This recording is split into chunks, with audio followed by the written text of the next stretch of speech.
Hello, and welcome to the Growing Our Family podcast, Pregnancy Edition, where we'll discuss topics ranging from your very first positive test all the way through delivery. I'm your host, Brittany, and I'm a new mom to a beautiful baby boy. Throughout my pregnancy, I did hours of research on everything that came my way. Join me on a weekly chat where I'll share my knowledge and personal experiences with all of you. You are listening to episode 14, Postpartum Depression and the Baby Blues. Hey guys, welcome back to the Growing Our Family Pregnancy podcast. Thanks so much for tuning in this week, and I hope you're having an amazing Labor Day if you're here in the States and celebrating it. I'm not sure if they celebrate Labor Day on the same day everywhere, but I hope you're enjoying your day nonetheless. This is actually a rebroadcast of a podcast that I've previously done on the parenting series of this podcast, and I figured it can be useful for you guys as well, all my pregnant mamas out there, because it can just be helpful to kind of know what's coming and just be prepared. So when you do, or if you do get the baby blues, you're not worried and you just kind of know what it's all about. So here is my experience and some tips for all of you moms out there. As new moms, you have so much going on. Your whole world has just changed, and the last thing you should have to worry about is the huge hormonal shift after birth. Most of you have probably heard of the baby blues or postpartum depression, and this episode is intended to just help differentiate the two, so that way it can hopefully help you tell the difference. I just want to note that all of the information I'm sharing with you guys was pulled from the American College of Obstetricians and Gynecologists, also known as ACOG, and I've also pulled information from a packet that I received from my hospital during our birth class. I'm in no way a doctor, and the following information shouldn't be considered medical advice at all. And if you're concerned in any way, you should definitely see your healthcare provider, because they'll be able to help and assess you better than anyone. And this is just really general advice that I've pulled from accredited sources just to help you out and give you a better idea of what these items are. To start off, I'd like to share my experience with the baby blues. I've always been a very optimistic and upbeat person. For some reason, I thought this made me immune to all things related to feeling down or depressed, which was so wrong. And I was under the assumption that mind over matter could prevent the baby blues, which was also very wrong. And there was just, in my mind, no way I could ever feel sad after finally getting to hold my child. And I had been dreaming of this for so many years, and I would just be over the moon because that's what they show in movies. And that's the stories that you hear from your friends, is how in love they are with their child and how happy they are. And no one talks about the period after birth where you feel down, and it happens in a lot of women. I made it home from the hospital thinking I was in the clear, and then by day 4, I was such a mess. As soon as the sun started to set, I became this anxious, weepy wreck, and the only thing that made it better was knowing that this was normal, and my teacher had talked about this in our birthing class beforehand. I think it actually made it worse knowing that I was so upset for no reason and I couldn't just turn it off and be happy. It sounds silly to say now that I thought I could control this hormone imbalance by just sheer willpower, but I was at a pretty low time and I just felt like my body was betraying me. As the sun dipped lower, so did the tightness in my chest. I felt alone even though I was surrounded by so many people, and I would just sit on the couch, hold my baby boy, and just sob. And I didn't have any reason to cry, but I had this overwhelming sadness inside of me. And I knew that I loved my baby, and I loved my husband, and I loved my family and my dogs and everything else in my life. But when I looked at them, I didn't feel that warm fuzzy sensation like I normally did. I just felt sad. And I'm not sharing this to scare you at all. I'm sharing this so you know that you're not alone. And this was totally normal. But in the moment, I just felt like I was losing my mind. And I was the only person that had ever experienced this. Luckily, these feelings for me only lasted about 4 days. And they didn't turn into postpartum depression, which I was very grateful for. And by the next week, I was feeling like myself again. And I was so glad to have so much support while I sat on the couch and cried over little things. I mean, silly things. My chicken nuggets or whether or not I wanted to take a nap. I didn't want to go to sleep, which made me sad. But I was so exhausted and wanted to take a nap, which also made me sad. So there was really no winning for me. My birthing class talked about it, but I didn't actually realize how common it was until I did more research after the fact. Postpartum blues, or the baby blues, occur in 90% of women. That can happen to any mom, even if it's not their first baby, and they typically see the symptoms around day 3 or 4 postpartum, and it can last as little as a few hours up to 2 weeks, which is pretty crazy.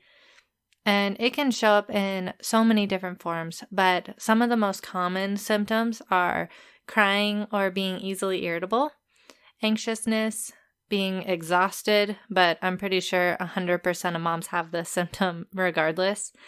If they can't sleep, if they have trouble eating, if it's hard to make choices, trouble concentrating, or feeling like you just can't take care of yourself or your baby. If you have the baby blues, you want to try to keep your expectations very realistic. Try to remember that you just did something so amazing and it takes a huge toll on your body and it takes time to heal. It can take some time for you to bond with your baby and time for your baby to bond back with you. Not all moms experience that rush of emotion once the baby was born, and that is totally okay. It's normal, and that feeling of love will come with time as you get to know this new person. In the days after delivery, you can try some of the following tips to help adjust to this new life. First is rest as much as you can. Labor is hard and exhausting, and you are probably waking up multiple times to feed and soothe your baby, and this surge of emotion can really take a toll on your body. Limit visitors, unless you know they're going to be helpful, and then it's totally okay. Really, I found there were 2 types of people that come to see you after birth. The first is the helpful kind, and my mom and my mother-in-law were both extremely helpful. They came over, they did dishes, they made dinner, they helped with laundry and cleaning, and a lot of times your really good friends or parents, these are those types of people that really make your life easier. You get to sit on the couch, you get to rest, enjoy your baby, share a little bit of cuddle time because they're there to see your new baby, but they help just with around the house chores so that way you don't have to do them. Then there are the other set of friends, and they mean well, and they love you, and they just want to come over and help hold the baby. But no one really needs help holding their baby right after you carried it for 9 months and gave birth. These are the guests that you want to limit in the beginning. Although they're so excited to see you and want to share your joy, most people don't need help just holding the baby. They need help with chores and doing stuff around the house, or even if they brought you a frozen lasagna that you can heat up later. I had such a hard time with this and never wanted to give my son to anyone else. I waited so long to hold him, and I was bummed when I had to share him. And I felt a little selfish, but at the end of the day, this is your baby. You have waited, and you have anticipated this more than anyone else, and you should not have to share when you don't want to. When those helpful guests come by to give you a hand, let them. Don't feel bad about them doing your dishes or cooking you meals. They want to help you.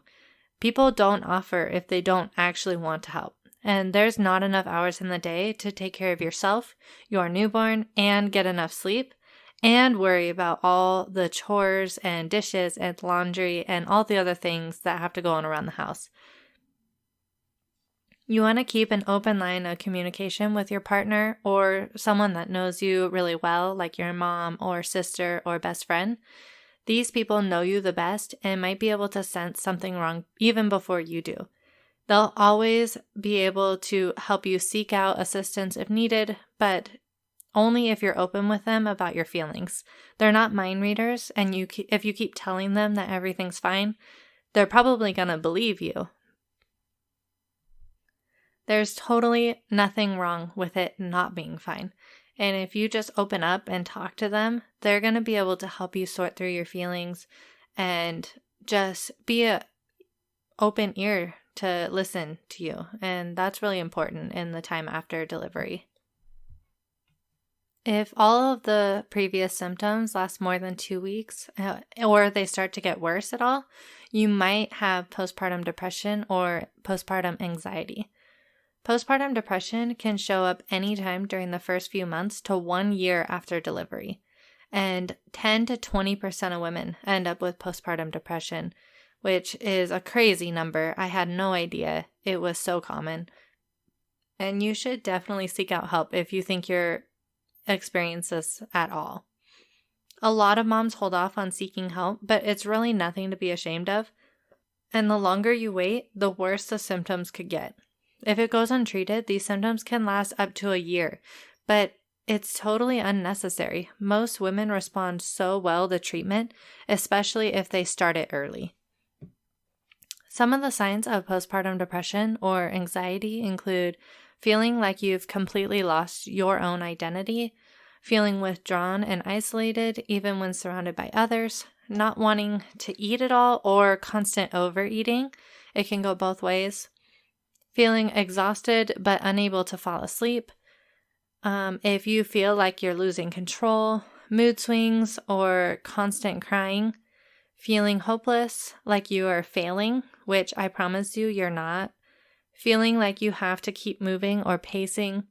Overly concerned about the cleanliness of your baby and germs. And I just want to clarify, it's normal to worry about germs. It's just when you become obsessive over it. And lack of interest in your baby. Those are all some of the common signs. But I mean, if you're feeling off at all, or just sad, or you don't feel like you should, those are still things that can happen, and you still want to seek out help, even if you don't fall into, one of the bullet points. Every woman can experience postpartum depression differently, which is why it's so important to have a support team that can help you identify when you're acting different. Sometimes you won't be able to see the signs, but your partner or your family member can just tell that you're acting different than, your normal self. A lot of moms don't want to seek help, fearing they'll be seen as a bad mom. And feeling this way does not mean you're a bad mom in any way. It can happen to anybody and has nothing to do with your ability to be a good or bad parent. If you're feeling down, the best option, honestly, is just to talk to your doctor or pediatrician, whoever you have a better relationship with, and do it as soon as possible. They're trained in this and will be able to help you and guide you to get the correct support that you need to feel better. And additionally, there are so many resources out there that can help you cope with these feelings. Most hospitals will have a postpartum support group, or they'll be able to direct you to one in your area. You can also seek help online, and one really good website that I found was Postpartum Support International, and it's just www.postpartum.net, and they have a whole group of women and resources that you can look up, and you can just get a lot of help online without even having to leave your home. But again, I highly recommend just talking to your doctor, because they're going to be able to ask you individual questions and not only just assess like what your answers are, but also like how you present those answers, and be able to talk to you one-on-one and just get a better feel of what the situation could be. If you've been feeling off, just know this is not your fault and you're not alone at all. For everyone else, if you haven't had your baby yet, just reach out to your mom friends, because a lot of women like to hide this, and you really never know which moms could just use a friend or someone to talk to. It's terrible that these moms go through all of this, and in the end of the day, they feel so alone and disconnected, and we really just have to be there for one another, because I know that when I was going through it, I had such a great support team, but not every mom has that. So my goal from here on out is just any new mom, I'm just going to check in with them, ask them how they're feeling, and just be there for them. Bring them a frozen lasagna or just a meal. That way they don't have to cook. And I mean, the world would just be so much better if everyone just went out of their way to help one other person, because that just creates the ripple effect. Sorry to get all gushy on you. I just really want everyone to feel that same support, because it really makes things a lot easier when you do.